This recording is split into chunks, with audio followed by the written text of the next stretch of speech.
রাধা রানীর কলসিখানি যায় চলে ভাসি, অষ্ট সখী কানাইকে জানায় মিনতি।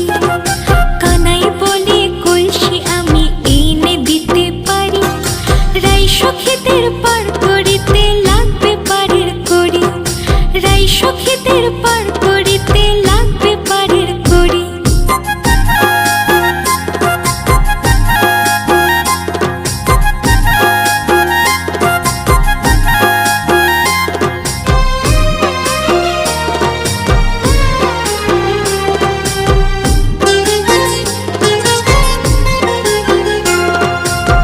সখীরা বলে কানাই পারের করি নাই, যত খুশি ননি